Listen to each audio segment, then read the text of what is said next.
الحمد لله وكفى وسلام على عباده الذين اصطفى أما بعد فأعوذ بالله من الشيطان الرجيم بسم الله الرحمن الرحيم ثم أنشأنا من بعدهم قرنا آخرين فأرسلنا فيهم رسولا منهم أن اعبدوا الله ما لكم من إله غيره أفلا تتقون وقال الملأ من قومه الذين كفروا وكذبوا بلقاء الآخرة وأترفناهم في الحياة الدنيا ما هذا إلا بشر مثلكم يأكل مما تأكلون منه ويشرب مما تشربون ولئن أطعتم بشرا مثلكم إنكم إذا لخاسرون أيعدكم أنكم إذا متم وكنتم ترابا وعظاما أنكم مخرجون هيهات هيهات لما توعدون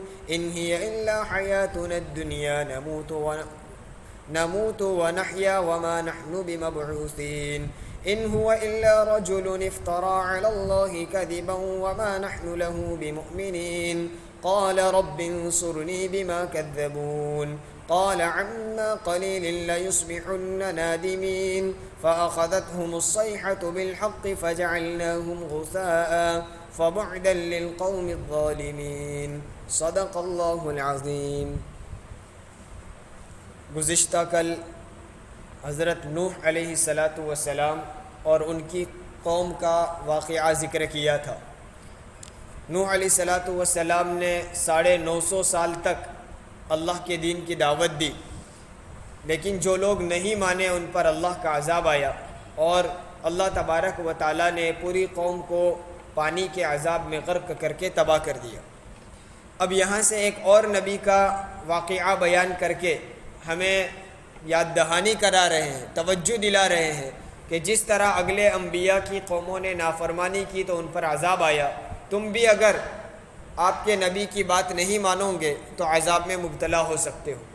فرمایا ثم انشأنا من بعدهم قرنا آخرین، پھر ہم نے یعنی نوح علیہ السلام کی قوم تباہ ہو گئی، 80-82 افراد بچ گئے، پھر ان کے بعد انشأنا من بعدهم نوح علیہ السلام کی قوم کے بعد ہم نے پیدا کیا قرنا آخرین، ایک دوسری نسل کو۔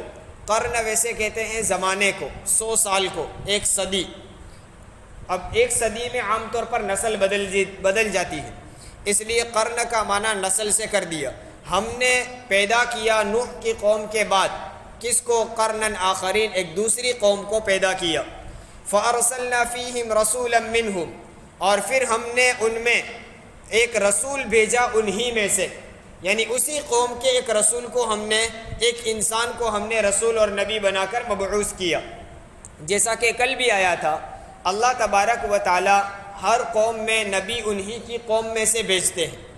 ایک بات تو یہ ہے کہ ہر مرتبہ نبی انسان ہی ہوا کرتا ہے، فرشتہ نبی نہیں ہوا کرتا، اور اللہ تبارک و تعالی ہر قوم میں اسی قوم میں سے کسی نہ کسی کو نبی بناتے، کسی دوسری قوم میں سے نبی بنا کر نہیں بھیجتے۔ ہاں اگر کوئی دوسری قوم کا فرد ہو تو ایسا ہوا کہ وہ نبی نے ہجرت کی، اس قوم میں بسے پلے، ان کی زبان کو جانا، ان کے رہن سہن میں مل جل گئے، اس کے بعد اللہ نے ان کو نبی بنایا۔ مقصد یہ تھا کہ وہ اس قوم میں گھل مل کر رہے اور قوم کے سامنے بھی ان کے حالات، واقعات اور ان کی زندگی ہو، تو وہ دونوں میں آپس میں تعلقات جب گہرے ہوں گے تو اب نبی کو دعوت دینا اور قوم کو ان کی بات تسلیم کرنا آسان ہوگا۔ فَأَرْسَلْنَا فِيهِمْ رَسُولًا مِّنْهُمْ، ہم نے اس قوم میں انہی میں سے ایک رسول بھیجا۔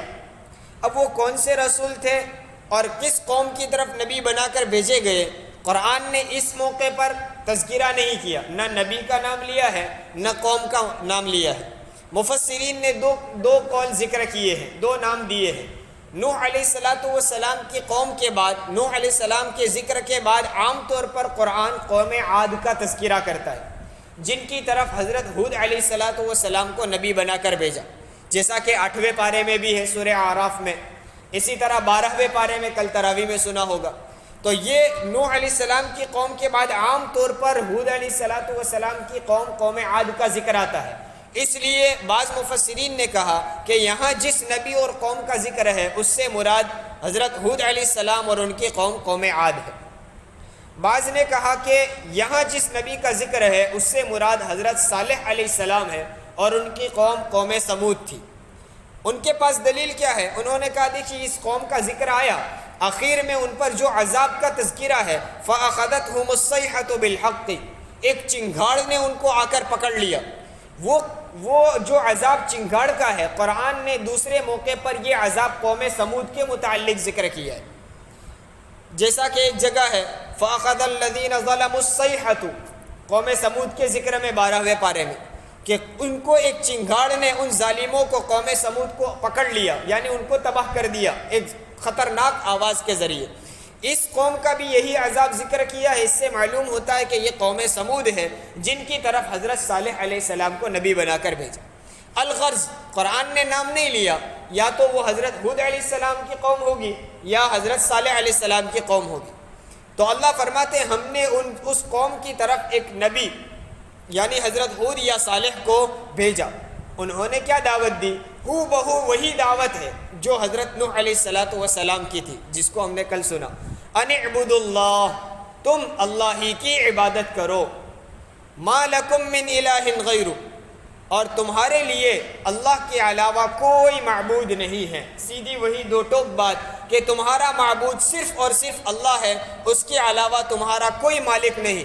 خالق اللہ ہے، پیدا کرنے والا، جلانے والا، موت دینے والا، رزق دینے والا، اولاد دینے والا، بارش برسانے والا، کائنات کے پورے نظام کو چلانے والا صرف اللہ ہے، لہٰذا تم اسی کی عبادت کرو، اس کے ساتھ ساتھ بھی کسی کی نہیں، اس کو چھوڑ کر تو نہیں، یہ بھی نہیں کر سکتے ہو کہ اللہ کی عبادت کرو اور ساتھ میں بتوں کی بھی عبادت نہیں، بلکہ صرف اور صرف ایک اللہ کی عبادت کرو۔ افلا تتقون، یہاں بھی اس نبی نے انہوں نے اپنی قوم کو یہی دعوت دی، افلا تتقون، کہ کیا اللہ کے ساتھ دوسری چیزوں کو شریک ٹھہراتے ہوئے تمہیں ڈر نہیں لگتا، خوف محسوس نہیں ہوتا کہ وہ جابر بادشاہ، وہ قہار اللہ تم پر کہیں عذاب نہ بھیج دے، تمہیں کوئی ڈر نہیں لگتا؟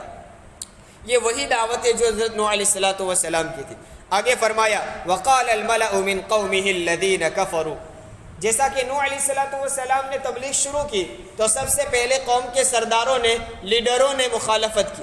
یہاں بھی کہا وقال الملأ من قومه الذين كفروا وكذبوا بلقاء الآخرة وأترفناهم في الحياة الدنيا ما هذا إلا بشر مثلكم، اس نبی کی قوم میں سے سرداروں نے کہا، کون سردار تھے؟ تین ان کی خصلتیں بیان کی ہے، ان سرداروں کی تین عادتیں، صفات تین بیان کی ہے۔ نمبر ایک، الذین کفروا، جنہوں نے کفر اپنا لیا تھا، کفر کیا تھا، لیکن یہ لوگ ایسے تھے کہ کفر صرف کیا نہیں، اپنا لیا تھا، اپنی زندگی میں گویا اتار لیا، اس سے ہٹنا ہی نہیں ہے، کفر کا جھوڑا انہوں نے گویا پہن لیا تھا۔ الذین کفروا وَكَذَّبُوا بِلِقَاءِ الْآخِرَةِ، اور آخرت کے مقابلے، آخرت کی ملاقات کا انہوں نے انکار کر دیا، جھٹلا دیا، یعنی آخرت کو جھٹلا دیا کہ بس یہ دنیا کی زندگی، جیسا کہ آگے آ رہا ہے، وہ کہتے بس یہ دنیا کی زندگی، اسی میں جی لو، اسی میں مر گئے تو بات ختم، آخرت نام کی کوئی چیز نہیں ہے۔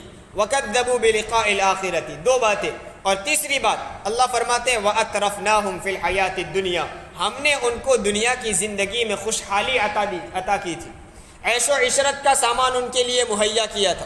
دیکھیے کن لوگوں کے بارے میں کہا جا رہا ہے، الذین کفروا، جو لوگ کافر تھے، وکذبوا بلقاء الآخرہ، آخرت کا انکار کرنے والے، ان کے بارے میں اللہ کہتا ہے ہم نے ان کو دنیا کی زندگی کی خوشحالیاں دے رکھی تھی، اور اس خوشحالیوں کی بنیاد پر وہ اترا رہے تھے، یوں سمجھتے تھے ہم کامیاب لوگ ہیں، ہم مقبول لوگ ہیں، ہمیں کوئی ہرا نہیں سکتا، ہمیں کوئی مٹا نہیں سکتا۔ یہ دنیا کی زندگی کی چیزیں ہیں، اور کن کو دی ہے؟ اللہ کو جھٹلانے والے، آخرت کو جھٹلانے والوں کو۔ اس سے معلوم یہ ہوا کہ دنیا کی خوشحالی مل جانا یہ اللہ کی رضا کی دلیل نہیں ہے، یہ آخرت کی کامیابی کا سبب نہیں ہے۔ دنیا میں عیش و عشرت ہو، مال و دولت ہو، حکومت ہو، تو یہ کوئی اصل کامیابی نہیں ہے، لیکن یہ تو ان لوگوں کو بھی دی جنہوں نے انبیاء کی مخالفت کی، وَأَتْرَفْنَاهُمْ فِي الْحَيَاةِ الدُّنْيَا۔ اس لیے اس بات سے مایوس ہونا کہ مسلمان پریشان کیوں ہیں، ہم ہر شعبے میں پیچھے کیوں رہ جاتے ہیں، ہمیں حکومت اور اقتدار کیوں نہیں ملتا، یہ ضرور ہے کہ ہمارے اعمال کی خرابیوں کی وجہ سے ہمیں نقصان اٹھانا پڑتا ہے، لیکن یہ بھی ضروری نہیں ہے کہ کوئی نیک آدمی ہو تو وہ بادشاہ ہی بن جائے۔ انبیاء سے بڑھ کر نیک کون ہوگا؟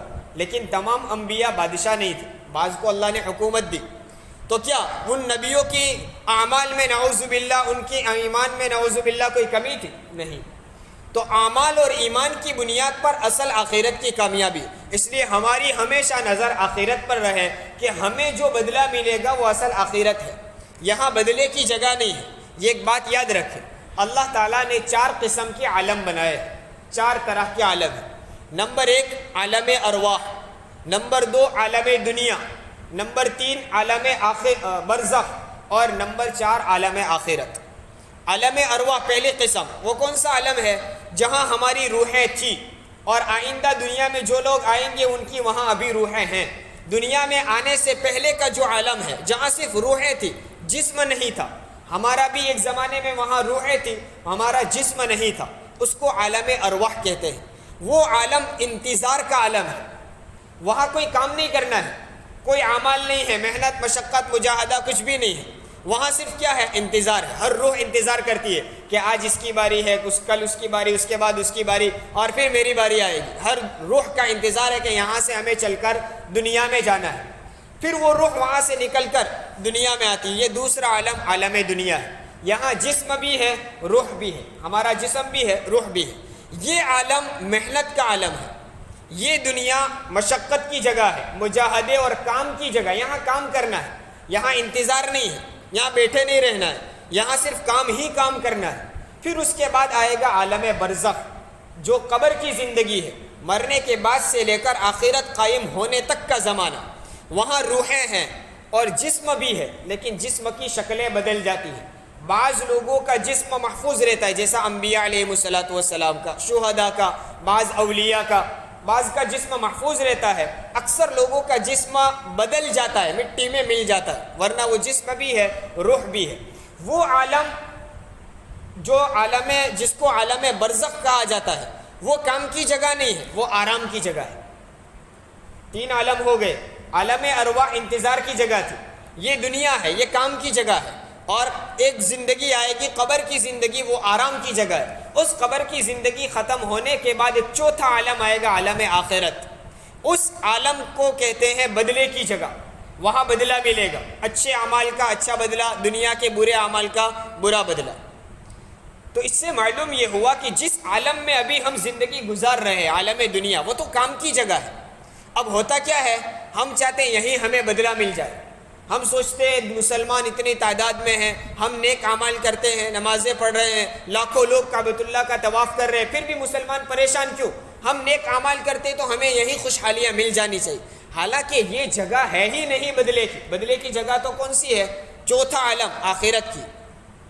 ہم اسی عالم میں آرام بھی چاہتے ہیں اور یہی بدلہ بھی چاہتے ہیں، ہمارا بدلہ آخرت میں ہے، یہ دنیا کے لوگوں کو یہاں بدلہ دے دیا۔ اس لیے ایک مرتبہ حضرت عمر رضی اللہ تعالیٰ عنہ نبی کریم صلی اللہ علیہ وسلم کے حجرہ شریفہ میں داخل ہوئے، دیکھا گھر میں 2-4 چیزوں کے علاوہ کوئی چیز ہے نہیں، پورا کمرہ خالی پڑا ہوا ہے، اور حضور جس بستر پر لیٹے ہوئے ہیں کوئی نرم بستر اور گدا بھی نہیں ہے، کھجور کی ایک چٹائی ہے، اور اس کھجور کی چٹائی پر لیٹنے کی وجہ سے حضور اکرم صلی اللہ علیہ وسلم کے جسم مبارک پر نشانات بنے ہوئے۔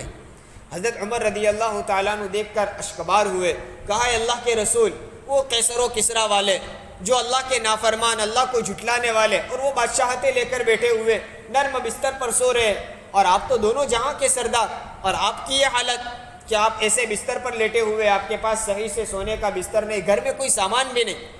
حضور اکرم صلی اللہ علیہ وسلم نے کہا اے عمر، کیا تم کو یہ بات ابھی تک سمجھ میں نہیں آئی کہ ہمارا بدلہ اور ہماری راحتیں تو آخرت میں ہیں، یعنی ہمیں تو وہ سب چیزیں آخرت میں ملنے والی ہے، دنیا کے لیے نہیں ہے۔ تو ہمیں بھی ہر وقت یہ مد نظر رکھنا ہے کہ ہمارا جو اصل جگہ ہماری ہے وہ آخرت ہے، وہاں کے لیے ہم یہاں کمائی کر رہے ہیں۔ ایک جگہ قرآن نے کہا فَلَمَّا نَسُوا مَا ذُكِّرُوا بِهِ فَتَحْنَا عَلَيْهِمْ أَبْوَابَ كُلِّ شَيْءٍ۔ ان لوگوں کفار اور مشرکین کے بارے میں کہا کہ جب وہ اللہ کو بھول گئے، ان کو نصیحتیں کی گئی، وہ نصیحتوں کو بھول گئے، تو کیا کیا؟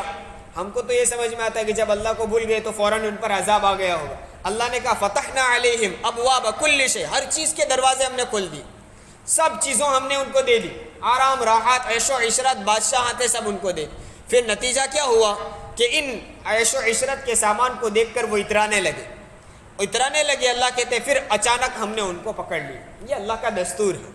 تو ان لوگوں کا حال بھی یہ تھا جن لوگوں نے اپنے وقت کے نبی کی مخالفت کی، الذین کفروا، انہوں نے کفر اپنا لیا تھا، وکذبوا بلقاء الآخرہ، آخرت کا انکار کیا، جھٹلایا، واترفناہم فی الحیاۃ الدنیا، اللہ فرماتے ہیں ہم نے ان کو دنیا کی زندگی میں عیش و عشرت دے دیا تھا۔ انہوں نے کھڑے ہو کر وقت کے نبی کی مخالفت کی۔ اب قصہ جو چل رہا تھا اس کی طرف آ رہے ہیں۔ وقت کے نبی نے ان کو دعوت دیا، حضرت ہود یا حضرت صالح علیہ السلام نے، ان اعبدوا اللہ ما لکم من الہ غیر، اللہ کی عبادت کرو، اس کے علاوہ کوئی تمہارا معبود نہیں۔ تو ان کفار کے لیڈروں نے، سرداروں نے کھڑے ہو کر کہا ما ھذا الا بشر مثلکم، جو بات نوح علیہ السلام کی قوم نے کہی تھی وہی بات کہ یہ کیا ہے، یہ کچھ بھی نہیں ہے، یہ تو تمہاری جیسا ایک انسان ہے، اس کی کوئی حیثیت اور حقیقت نہیں ہے۔ گویا کہنے کا مطلب یہ تھا کہ یہ تو انسان ہے، وہ نبی اور رسول کیسے ہو سکتا ہے؟ نبی اور رسول انسان نہیں بن سکتا، وہ تو کوئی فرشتہ ہونا چاہیے۔ ما ھذا الا بشر مثلکم، اور آگے اور کہا یأکل مما تأکلون منہ، یہ تو وہی کھاتا ہے جن چیزوں کو تم کھاتے ہو، ویشربون مما تشربون، اور جن چیزوں کو تم پیتے ہو یہ وہی پیتے ہیں۔ یعنی یہ تو کھاتے ہیں پیتے ہیں، یہ کوئی نبی تھوڑی ہوتے۔ نبی کی شان تو یہ ہو کہ جن کو کھانے کی بھی ضرورت نہ پڑے، پینے کی ضرورت نہ پڑے، ان کا گمان یہ تھا۔ حالانکہ نبی ایک بشر ہوا کرتا ہے، جس طرح عام انسانوں کو کھانے پینے کی ضرورت ہے ان کے ساتھ بھی یہ ضرورتیں لگی ہوئی، جیسا کہ سورہ فرقان میں بھی ہے۔ وہی بات، وہی اعتراض کیا تھا کہ ما لہذا الرسول، اس رسول کو کیا ہو گیا ہے، یأکلون الطعام ویمشی فی الاسواق، کہ یہ تو کھاتے ہیں اور بازاروں میں چلتے پھرتے ہیں، یعنی بازار میں آتے ہیں، خرید و فروخت کرتے ہیں، تجارت کرتے ہیں، یہ کوئی رسول تھوڑا ہوگا۔ ان کی بات، ان کا اعتراض یہ تھا، ان کا گمان یہ تھا کہ بس کوئی انسان اور وہ نبی بن جائے، ایسا نہیں ہو سکتا۔ وَلَئِنْ أَطَعْتُمْ بَشَرًا مِثْلَكُمْ إِنَّكُمْ إِذًا لَخَاسِرُونَ، اس قوم کے سرداروں نے اپنے بیان کو اور جاری رکھا، بھڑکاؤ بھاشن یہ تھا، کیا کہا، وَلَئِنْ أَطَعْتُمْ بَشَرًا مِثْلَكُمْ، تمہارے جیسے انسان کی تم اگر اطاعت کرنے لگو گے، تم اس کی بات ماننے لگو گے، تم اس کے پیچھے چلنے لگو گے، تم اس کو اپنا پیشوا اور امام بنا لو گے، اِذًا لَخَاسِرُونَ، تب تو تم خسارے میں پڑ جاؤ گے، نقصان میں پڑ جاؤ گے۔ تمہارے ہی جیسے کہ انسان کی تم بات ماننے لگتے ہو، کوئی اس کا مقام ہو، کوئی الگ طرح کی مخلوق اور تم ان کے مانو تو بات سمجھ میں آئے۔ یہ تو تمہاری طرح کھاتے ہیں، تمہاری اور وہی چیزیں کھاتے جو تم کھاتے ہو، وہی چیزیں پیتے ہیں جو تم پیتے ہو، تو تم ان کی اطاعت کرنے لگو گے تو نقصان میں پڑ جاؤ گے، خسارے میں پڑ جاؤ گے۔ اب دیکھیے، اگر ان سے پوچھا جائے کہ تم کہتے ہو ان کی بات نہ مانو، تو پھر کس کی مانے؟ تمہاری مانے۔ تم کہہ رہے ہو کہ ان جو رسول رسالت کا دعویٰ کرتے ان کی بات مت مانو، تو چلیے ان کی بات نہ مانے تو مطلب کیا ہوا؟ تمہاری بات مان لی، تم نے انکار کیا تھا، ہم نے بھی انکار کر دیا، تو ہم نے تمہاری اطاعت کر لی، تو تم کون ہو؟ تم بھی تو انسان ہو۔ ایک طرف خود کہہ رہے ہیں کہ یہ تمہارے جیسے انسان ہے، اور اس انسان کی بات مانو گے تو خسارے میں پڑو گے، تو ان کی نہ مانے تو تمہاری مانے، تو تم بھی تو انسان ہو، تو خسارے میں نہیں پڑیں گے۔ لیکن اللہ تعالیٰ ایسا دلوں پر مہر لگا دیتے ہیں کہ سننے والوں کو سمجھ میں نہیں آتا، بس وہ انہی کی باتوں میں آتے ہیں، جیسے آج کل بھی ہوتا ہے، چیخ چیخ کر کہا جاتا ہے، میڈیا کے ذریعے اتنا پکارا جاتا ہے کوئی بہت بڑا حادثہ ہو گیا اور حقیقت کچھ نہیں ہوتی، اور لوگ ان کی باتوں کو سن کر باتوں میں آ جاتے ہیں۔ انہی کی باتوں میں غور کرے تو خود ان کی باتوں میں تضاد ہوا کرتا ہے۔ یہ روزمرہ کے ہمارے ملک کے بھی حالات ہیں، تو ایسی باتوں سے متاثر نہیں ہونا، حقیقت پر غور کرنا ہے۔ جو بات کوئی چیخ چیخ کر کہتا ہو وہ صحیح ہی ہو ایسا ضروری نہیں ہے، جیسا اس زمانے میں بھی ہوا تھا۔ وَلَئِنْ أَطَعْتُمْ بَشَرًا مِثْلَكُمْ إِنَّكُمْ إِذًا لَخَاسِرُونَ، آگے کا أَيَعِدُكُمْ أَنَّكُمْ إِذَا مِتُّمْ وَكُنْتُمْ تُرَابًا وَعِظَامًا أَنَّكُمْ مُخْرَجُونَ، کیا یہ تم سے یہ وعدہ کرتا ہے یا یہ تم کو وعید سناتا ہے، دھمکی دیتا ہے؟ وعدہ یعید، وعدہ کے لیے بھی آتا ہے، وعید سنانے کے، کیا تم کو یہ وعید اور دھمکی دیتا ہے، ڈراتا ہے اس بات سے کہ تم قبر سے دوبارہ نکالے جاؤ گے، اٹھائے جاؤ گے، حالانکہ اذا متم، کہ تم مر چکے ہوں گے، وکنتم ترابا وعظاما، اور تم تو مٹی اور ہڈی بن چکے ہوں گے، یعنی تمہارا جسم اور گوشت مٹی کھا جائے گی، تم مٹی بن گئے ہوں گے، ہڈیوں کا ڈھانچہ رہ جاؤ گے، اور ایک زمانہ آئے گا کہ وہ بھی ختم ہو جائے، کیا اس کے بعد بھی تم دوبارہ پیدا کیے جاؤ گے، پھر سے قبر سے اٹھائے جاؤ گے؟ ایسی باتیں یہ رسول کرتے ہیں، آخرت آئے گی اور تم قبر سے دوبارہ اٹھائے جاؤ گے، کیا یہ بھی ممکن ہے؟ اس طرح اپنی قوم کو انہوں نے ورغلایا۔ ہیہات ہیہات لما توعدون، تاکید کے لیے دو مرتبہ کہا، جس چیز کا یہ وعدہ کر رہے یہ بہت دور کی بات ہے، ناممکن ہے، امپاسبل ہے، ہو ہی نہیں سکتا ہے۔ ایسا کیسے ہوگا؟ ہم مٹی ہو جائیں گے، ختم ہو جائیں گے، ہمارا نام و نشان نہیں رہے گا، پھر ہم پیدا ہو جائیں، ایسا ہو ہی نہیں سکتا۔ دیکھیے جو زور سے پکار کر لمبی تقریر قوم کے سامنے کر دی، کہنے کا حاصل یہی تھا کہ جو یہ رسول دعوت لے کر آئے بس اس کی بات مت ماننا، اور اس کے لیے انہوں نے انتھک کوشش کی، پوری تقریر اور نہ جانے اپنے ذہن میں جیسی دلیلیں آئی سب دلیلیں پیش کر دی۔ ان ہی الا حیاتنا الدنیا نموت ونحیا وما نحن بمبعوثین، آخر میں فیصلہ سنا دیا کہ یہی دنیا کی زندگی ہے۔ ان ہی الا حیاتنا الدنیا، نہیں ہے مگر یہ صرف دنیا کی زندگی، نموت ونحیا، یہاں ہم مریں گے اور یہیں لوگ زندہ رہتے ہیں، وما نحن بمبعوثین، ہم دوبارہ اٹھائے نہیں جائیں گے۔ یہ قبر میں جا کر پھر سے اٹھایا جانا اور پھر آخرت قائم ہونا، ایسا کچھ بھی نہیں ہے، بس یہی ایک زندگی ہے، اس کے بعد کوئی دوسری زندگی نہیں ہے۔ یہ ان لوگوں کے کہنے کا حاصل تھا۔ اب دیکھیے اس طرح دلیلیں دے کر زور سے لوگوں کو سمجھایا جاوے، کہا جاوے، اور وہ قوم کے سردار ہو تو عوام کا حال تو کیا ہوتا ہے؟ جس طرف تمہارا رخ اس طرف ہم رخ کریں گے، ہم تو تمہاری پیروی کریں گے، ہم نے تم کو اپنا پیشوا اور امام اور اپنا سردار اور اپنا پٹیل اسی لیے بنایا ہے کہ تم جس طرح ہم کو رہنمائی کرو ہم چلیں گے۔ ان لوگوں نے بھی ایسی غلط رہنمائی کی اور پوری قوم کو بھٹکا دیا۔ ان هو الا رجل افترى على الله كذبا وما نحن له بمؤمنين، ایک اور الزام رسول پر لگایا کہ یہ تو ایک ایسا آدمی ہے جس نے نعوذ باللہ اللہ پر جھوٹ باندھا ہے، اس نے تو اللہ پر جھوٹی باتیں کہی ہے، اللہ کے بارے میں اللہ کا حوالہ دے کر تم کو کہتا ہے یہ سب اللہ کے اوپر جھوٹ باندھ رہے ہیں، وما نحن له بمؤمنین، ہم تو یہ بات نہیں مانیں۔ دیکھیے جہاں سیاست کا پروگرام ہو یا کوئی اور، سرداروں کی حالت یہی ہوتی ہے، وہ پوری حقیقت اپنے فریق مخالف کی بتائیں گے، انہوں نے یہ نقصان کیا، یہ ایسے ہیں ویسے ہیں، اور آئندہ اگر تم نے ان کو اپنا سردار بنا لیا، ان کی بات مانی تو تم کو یوں نقصان ہوگا، یہ نقصان ہوگا۔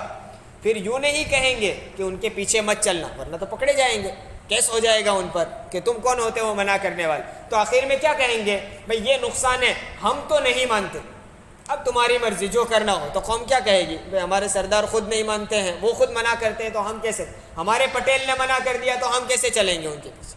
وَمَا نَحْنُ لَهُ بِمُؤْمِنِينَ، یہ حربہ ہے کہ ہم ان کی اطاعت نہیں کرتے، ہم ان پر ایمان نہیں لاتے ہیں۔ اب یہ لمبے زمانہ تک وہ رسول ان کو دعوت دیتے رہے، جب تنگ آ گئے اور قوم نے ان کی بات کو ٹھکراتے رہے اور نہیں مانا، تو پھر انہوں نے بھی بد دعا کی، قال رب انصرنی بما کذبون، اے اللہ تو بدلا لے ان سے، رب انصرنی تو میری مدد کر، دوسرا معنی ہے تو ہماری طرف سے ان سے بدلا لے، اس وجہ سے کہ انہوں نے مجھے جھٹلایا۔ جو نوح علیہ السلام نے بد دعا کی تھی وہی بد دعا انہوں نے بھی کی، رب انصرنی بما کذبون قال عما قلیل لیصبحن نادمین، اللہ تعالیٰ نے اس رسول کی دعا کو قبول کیا اور فرمایا عما قلیل، تھوڑی دیر کے بعد، عن بعد کے معنی میں تھوڑی دیر کے بعد، یعنی تھوڑے عرصے میں ہی تم دیکھو گے کیا ہوگا، لیصبحن نادمین، وہ پچھتاتے ہوئے پڑے رہیں گے، وہ شرمندہ ہو کر رہ جائیں گے، یعنی وہ افسوس کریں گے اپنے آپ پر کہ کاش ہم نے بات مانی۔ ان کے اوپر ایسا عذاب آئے گا کہ اس عذاب کو دیکھ کر اب وہ پچھتائیں گے کہ شاید ہم نے بات مان لی ہوتی تو یہ دن دیکھنے نہ پڑتے۔ اللہ تعالیٰ نے گویا اس آیت میں وعدہ کیا کہ ان پر عذاب آنے والا ہے، پھر اگلی آیت میں عذاب سنایا، فَأَخَذَتْهُمُ الصَّيْحَةُ بِالْحَقِّ، اللہ کے سچے وعدے کے مطابق ان پر ایک چنگاڑ آ پڑی، ایک زوردار آواز آئی، وہ ایک عذاب تھا، ایسی خطرناک آواز تھی کہ جس سے دل پھٹ جائے، کلیجے منہ کو آ جائے، ایسا سخت عذاب جیسا قوم سمود پر آیا۔ فَأَخَذَتْهُمُ الصَّيْحَةُ بِالْحَقِّ فَجَعَلْنَاهُمْ غُثَاءً، عذاب کے بعد کیا ہوا؟ اللہ تعالیٰ کہتے ہیں ہم نے ان کو کوڑے کرکٹ کی طرح کر دیا۔ غصہ کہتے ہیں بچا ہوا کچرا، جیسے سیلاب آتا ہے تو سیلاب میں پانی کے ساتھ ساتھ کچرا بھی بہت بہتا ہے، پانی کی سطح پر بہتا رہتا ہے، پھر کچھ عرصے کے بعد جب پانی تھم جاتا ہے اور زمین میں اتر جاتا ہے تو ہر جگہ کچرا کوڑا کرکٹ اور گندگی پھیلی ہوئی ہوتی ہے، جس کی طرف کوئی نظر بھی نہیں کرتا ہے، جس کو کوئی پسند نہیں کرتا، جلدی سے صفائی چاہتا ہے۔ ان کے اوپر ایسا عذاب آیا کہ وہ پڑے رہے، ان کی لاشوں کو کسی نے دیکھا نہیں، ان کی طرف کسی نے نظر نہیں کی، ان کو دفنایا نہیں، نہ جلایا، کچھ نہیں کیا، پڑے گل گئے، سڑ گئے، کچرے کی طرح ہو گئے۔ فَجَعَلْنَاهُمْ غُثَاءً، فَبُعْدًا لِلْقَوْمِ الظَّالِمِينَ، کہا اللہ کی فٹکار ہو ظالم لوگوں پر، ظالم سے مراد کافروں پر، کہ اللہ کو نہ ماننے والے، آخرت کو جھٹلانے والوں پر اللہ کی فٹکار ہو۔ اللہ تعالیٰ اپنے عذاب اور غصے سے ہماری پوری حفاظت فرمائے۔ جس طرح ہمیں اللہ تعالیٰ نے پیدائشی مومن بنایا، اللہ تعالیٰ تا دم حیات ایمان پر قائم رہنے کی توفیق عطا فرمائے۔ سبحان اللہ۔